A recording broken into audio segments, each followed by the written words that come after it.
The Lagos market pulsed with life, a symphony of haggling voices and sizzling street food. Amid the chaos, 19-year-old Adana stood out like a rare jewel. Her high cheekbones glowed under the afternoon sun, and her slender fingers arranged beaded necklaces with practiced ease. She wore a simple yellow wrapper, its brightness mirroring her hopeful spirit. Every sale brought her closer to her dream. Enough money to finish school, to escape the cramped room she shared with her mother and younger siblings.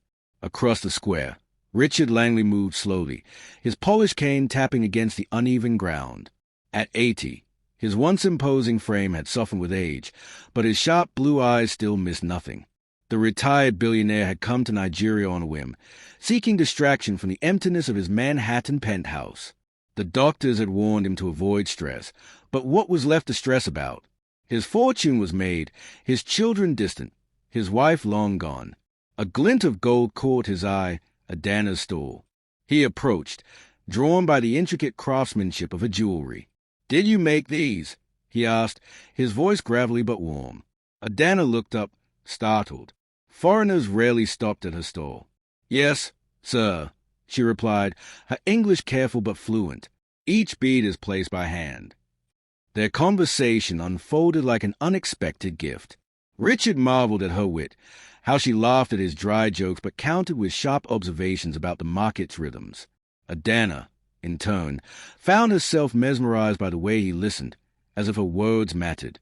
When he mentioned his late wife's love for African art, his voice cracked, just slightly, and Adana saw the loneliness beneath his tailored suit. As the sun dipped lower, Richard hesitated. "Would you join me for dinner?" The question hung between them, weighted with unspoken implications. Adana's pulse quickened. This man was older than her grandfather. Yet when she imagined returning to her mother's worried lectures, to another night of rationed rice and kerosene fumes, something rebellious stirred in her chest. "Okay," she said softly. The market women whispered as they walked away together. Richard stooped posture beside Adana's graceful stride. A teenage girl with an old white man? The gossip would spread like wildfire. But for now, under a sky streaked with orange and purple, neither of them cared. Somewhere between the jewelry store and the restaurant, a line had been crossed. Not love, not yet, but the dangerous, thrilling possibility of it. The restaurant was all white linen and crystal, so pristine it made Adana's palms sweat. She smoothed the borrowed dress, a navy blue shift loaned by Richard's hotel concierge, and tried not to stare at the prices on the menu. One appetizer cost more than her monthly rent. Across the table, Richard studied her. "Order anything," he said, swirling his scotch. "The lobster here is excellent." She chose the cheapest fish, then immediately regretted it when the waiter arched a brow. The staff moved around them with stiff smiles, their eyes flickering between Adana's youthful glow and Richard's age-spotted hands. At the next table, a silver-haired couple whispered behind their wine glasses. Richard ignored them. "Tell me about your dreams," he urged, leaning in. No one had ever asked her that. Not like this, not with genuine interest. Adana hesitated. Then the words tumbled out. University, a business of her own, maybe even travel. Richard listened intently, interrupting only to ask thoughtful questions. When she mentioned her father's death, how it had forced her to leave school, his face darkened with unexpected anger. "The world steals too much from the young," he muttered. The meal stretched into hours. Richard spoke of his early days, sleepless nights building his empire, the loneliness of success. His voice grew rough when he mentioned his late wife. "Cancer," he said simply. Adana reached across the table, her fingers brushing his. A bold move, but his grateful squeeze made her heart stutter. Then reality crashed in. Richard's phone buzzed. Margaret, his lawyer. He silenced it, but not before Adana saw the preview. Asterisk, this is reckless. She's 19, for God's sake. Asterisk, back in her neighborhood, the rumors had already spread. Children pointed as Adana stepped from Richard's chauffeured car. Her mother waited in the doorway, arms crossed. "You shame us," she hissed in Igbo, yanking Adana inside. The tiny room smelled of kerosene and disappointment. "That man could be your grandfather. What will people say?" Adana's cheeks burned. "Is kind. He listens." Men like that don't listen without wanting something. Her mother's eyes flicked to the gold-wrapped leftovers in Adana's hands. "Is this what you are now? A beggar for rich men's scraps?" The word stung because part of her wondered the same. That night, curled on her thin mattress, Adana replayed Richard's stories. Not the yachts and penthouses, but the way his voice had softened when he called her asterisk remarkable. Asterisk. At dawn, a knock startled her. A delivery boy held out an envelope. Inside, a first-class ticket to New York, and a note in shaky script. Asterisk, come see my world. No promises.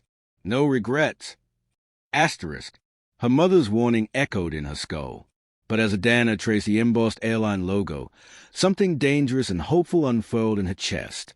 The private jet was quieter than Adana had imagined, just the hum of engines and the clink of ice in Richard's glass as he reviewed documents. She pressed her forehead to the window, watching Lagos shrink below her until it disappeared into clouds. Her stomach fluttered, not from turbulence, but from the enormity of what she was doing. Nervous? Richard asked, setting aside his papers. She forced a smile. "Just thinking about my mother."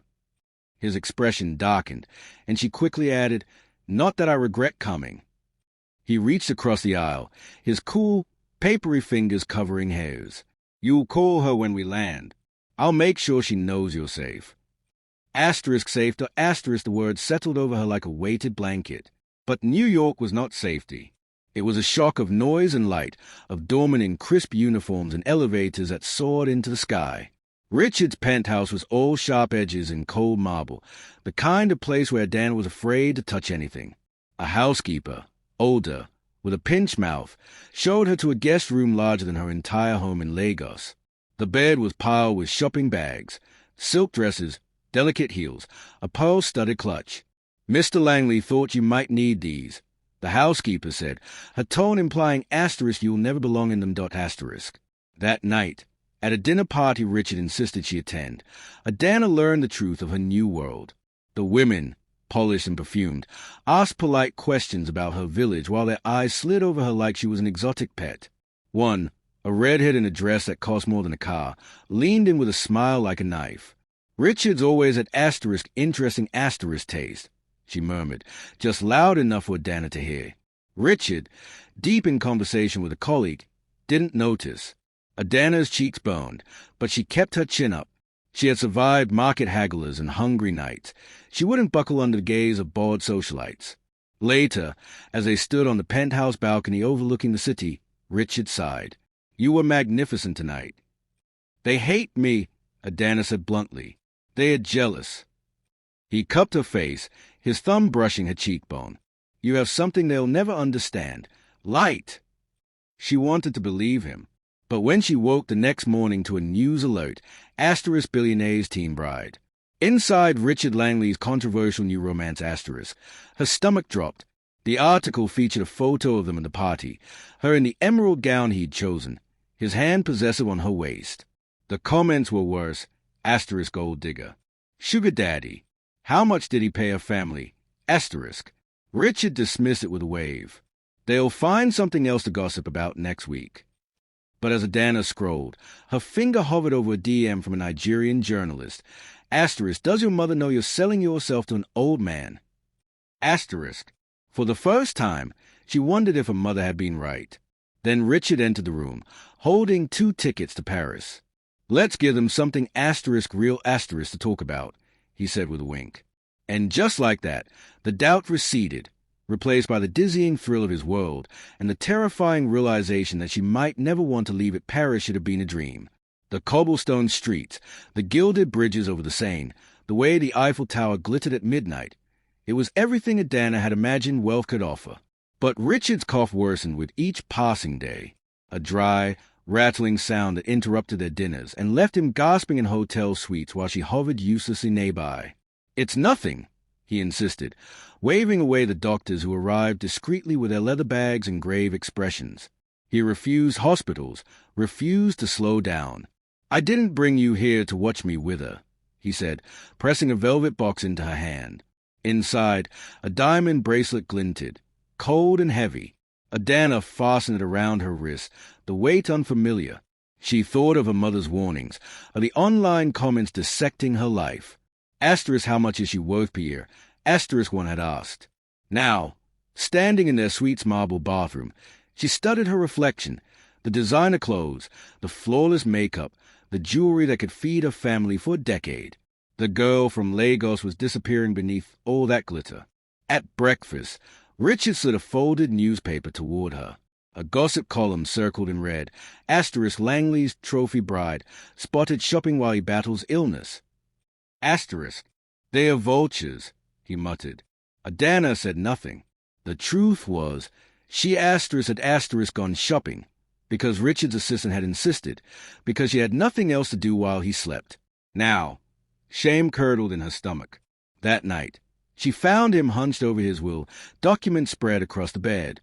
Margaret thinks I'm being reckless, he admitted. His lawyer's sharp notes glared from the margins. Asterisk, no prenup.